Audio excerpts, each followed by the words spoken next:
ফাকতারু ফিহাল ফাসাদ, পৃথিবীতে বেশি ফাসাদ করছে আসাদে, সবচেয়ে বেশি ফাসাদ করছে আসাদে। বাশার আল আসাদ 100টা ফেরাউন যা করে নাই, বাশার আল আসাদ তার চেয়ে বেশি করছে। কি পৃথিবীতে এরপরে 2 নাম্বার উইকেট যিনি পালিয়ে গেছেন তিনি। আগামী প্রজন্ম ইতিহাস লিখবে, ইতিহাস, এই ইতিহাসের মধ্যে নাম লিখবে, জালেমদের নামের তালিকাতে তিনার নামও উঠে যাবে। আলহামদুলিল্লাহ 2024 সাল পৃথিবীর জন্য সুখকর। 2024 সালে পৃথিবীর 2 জালেম পালাইছে। 24 সাল পৃথিবীর জন্য বড় কি সুখকর। বাশার আল আসাদ এক টানা 2000 সন থেকে 2024 সাল পর্যন্ত 24টা বছরে সে 5 লক্ষ মুসলমানকে হত্যা করেছে। কত লক্ষ মুসলমান? 5 লাখ মুসলমানকে হত্যা করছে। 1,20,00,000 মুসলমানকে সিরিয়া থেকে তাদের ঘর বাড়িগুলো ভেঙে দিয়ে তাদেরকে সিরিয়া থেকে বাস্তুচ্যুত করেছে, ঘর হারা করেছে, বাড়ি হারা করেছে। 1,20,00,000 মানুষকে এরা খোলা আকাশের নিচে মরুভূমিতে আর পাশের দেশগুলোতে রাত যাপন করতো আর দিন যাপন করতো। 2 যুগ 2011 সাল থেকে 24 সাল পর্যন্ত পুরো সময়টাই উদ্বাস্তু, 1 কোটি উদ্বাস্তু মুসলমান, শুধু বাশার আল আসাদের ষড়যন্ত্র। শেষ তক রব্বে কারীম বলেন আমি ছাড় দেই ছেড়ে দেই না। রব বলেন আমি ছাড় দেই ছেড়ে দেই না। আমি ফিরআউনকে ছাড় দিয়েছি ছেড়ে দেই নাই, কারুনকে ছাড় দিয়েছি ছেড়ে দেই নাই, কওমে আদকে ছাড় দিয়েছি ছেড়ে দেই নাই, কওমে সামুদকে ছাড় দিয়েছি ছেড়ে দেই নাই। রব বলেন জানো তোমরা কওমে আদ আর কওমে সামুদ কেমন ছিল জানো? আল্লাতী লাম ইউখলাক মিসলুহা ফিল বিলাদ, এদের চেয়ে শক্তিধর রব বলেন যিনি বানিয়েছেন তিনি বলেন এদের চেয়ে শক্তিধর পৃথিবীতে আর কাউকে আমি বানাই নাই। আমার সচক্ষে দেখা কওমে আদ আর কওমে সামুদের বস্তি আমরা দেখছি। কওমে আদ আর কওমে সামুদের বস্তি কত চূড়া পাহাড়, ওই পাহাড়ের চূড়া এরা পাহাড় গর্ত করে বাড়ি বানাইতো। কওমে সামুদ জাবু সাখরা বিল ওয়াদ, এরা পাহাড়ের চূড়া কি করতে বলেন? গর্ত করে বাড়ি বানাইতো। পাহাড়ের চূড়া গর্ত করে কি বানাইতো? বাড়ি বানাইতো। আমি আর আমার মাদ্রাসার মোতাওয়াল্লি উনি ড্রাইভ করছিলেন, আমরা এই শহর দিয়া যাচ্ছিলাম। এমন সময় আমি বলছিলাম এই যে দেখেন ঘরের দৃশ্য, পুরো ঘরের দৃশ্য, পাহাড়ের ভিতরে গুটি যাবো সাখরা বিল ওয়াদ, পাহাড় কেটে কেটে তারা ঘর বানাইতো। তো এমন সময় উনি নেটে সার্চ দিছে আর নেটে এই ঘরের দৃশ্যগুলো চলে আসলো, এর সাথে কোরআন আয়াতগুলো ভেসে বেড়ালো, এর সাথে তর্জমাগুলো আসলো। আমি কি আল্লাহ তুমি এখানেই আমার এটা দিয়ে দিলে কি হয়? কিন্তু নিচে দিয়া কমেন্ট বক্সে একজনে কমেন্ট করছে সব মিথ্যে কথা। আমি কি আল্লাহ এই জায়গাতে পয়সা এই সত্য দৃশ্য দেখতেছি আর ও মিথ্যা লিখতেছে, হাসরের ময়দানে দেখা যাবে সত্য কোনটা মিথ্যা কোনটা। কি কমেন্ট লিখতে তো কোনো কষ্ট হয় না, শুধু লিখে দিলে হয়। বুঝেন নাই কথা মনে হয়? এবার দেখেন আলাম তারা কাইফা ফাআলা রাব্বুকা বিআদ, আপনি কি দেখেননি আদ জাতির সাথে আপনার রব কি করেছে? আদ জাতির সাথে আপনার রব কি করেছে? ইরম যাতিল ইমাদ, ইরম আদ এক হযরত নূহ আলাইহিস সালামের বংশধরদের মধ্যে এক জালেমের নাম ছিল আদ। কি নাম ছিল? তার দাদা ছিল এরাম। তার দাদা ছিল কি? এরাম। এরামের বাপ ছিল সাম, আর সামের বাপ ছিল হযরত নূহ। নূহ আলাইহিস সালামের ছেলে ছিল কি? সাম। সামের ছেলে ছিল কি? এরাম। এরামের নাতি হলো আদ। এরামের নাতি হলো কি?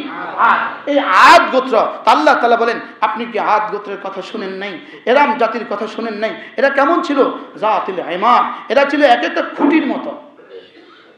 ওই যে আমাদের কি বলে বিশ্ব রোডে ইয়া বানা ফ্লাইওভার বানায় খুঁটি দেয়, দেখছেন নি? হ্যাঁ খুঁটি দেয়, দেখছেন না? আপনি কি বলবেন এই খুঁটির মতো আর কাউকে বা আর পৃথিবীতে কোনো খুঁটি নেই? এটা বলতে পারবেন আপনি?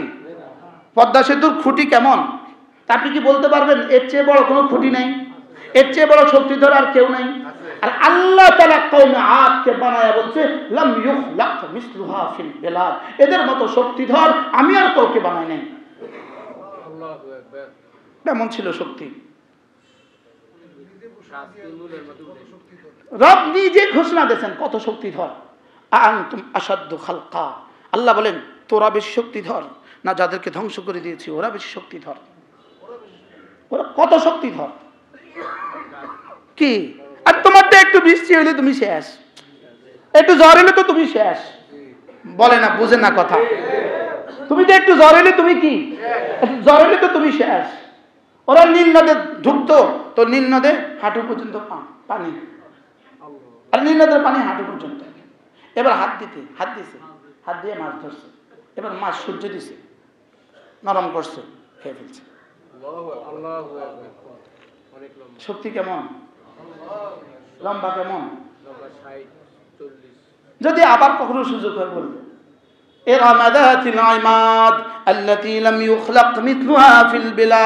যাদের মতো আর কাউকে বানানো হয় নাই। এবার বলে আর ফিরাউন জিল আওতাদ কিলকওয়ালা, পেরেকওয়ালা। ফিরাউন ধরে নিয়ে আসতো,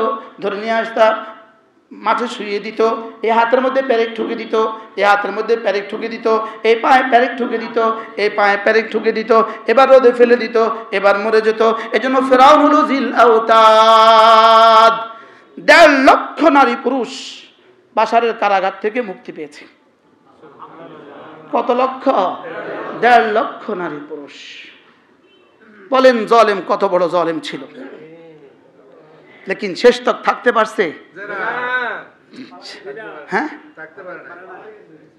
গত ওই দিন কিবারে পালাইছে? 7 তারিখ রাতে, 7 তারিখ দিবাগত রাত এশার নামাজ পড়ে, আমার মাহফিল ছিল যেখানে, আমি এশার নামাজ পড়ে গাড়িতে উঠছি। আমার ড্রাইভার আর খাদেমকে আমি বলছি, এই শোনো 10 বার সূরা ইখলাস পড়ো, যেন সূরা ইখলাস শেষ হওয়ার আগে বাশারের পতনের খবর আসে। আল্লাহ জানে রব কি কাহিনী করলো। পড়লো, ওরাও পড়ছে, আমিও পড়ছি, ধ্যানের সাথে পড়তে থাকছি। যাই স্টেজে বসছি, পিছন দিয়ে একজন এসে কানে কানে বলতেছে, হযরত বাশার আল আসাদ পালাইছে। আল্লাহু আকবার বলবেন না?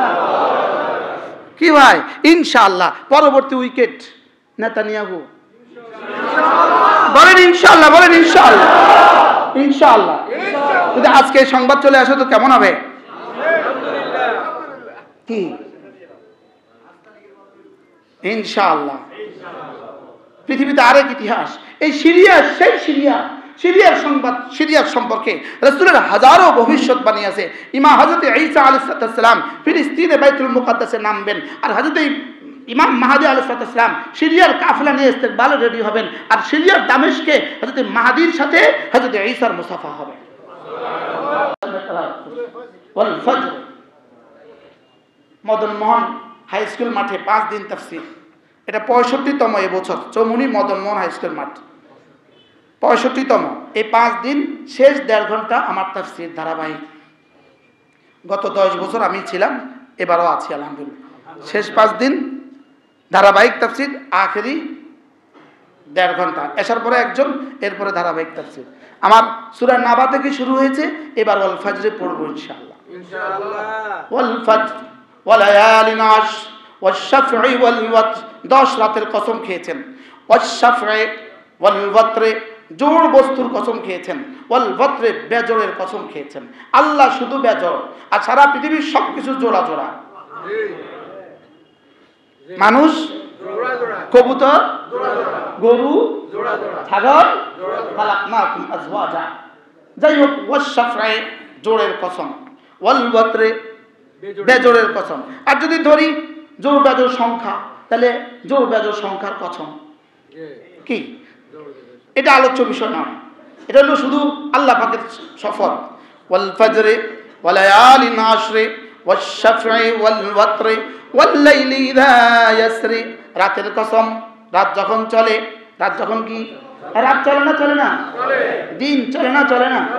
চলে।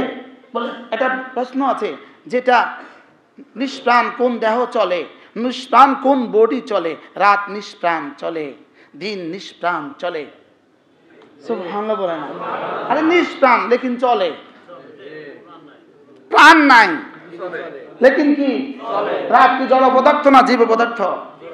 জড় পদার্থ। দিন জড় না জীব? জড়, কিন্তু চলে। নিষ্প্রাণ লেকিন নিঃশ্বাস নেয়। সুবহানাল্লাহ বলে, নিষ্প্রাণ লেকিন কি নেয়?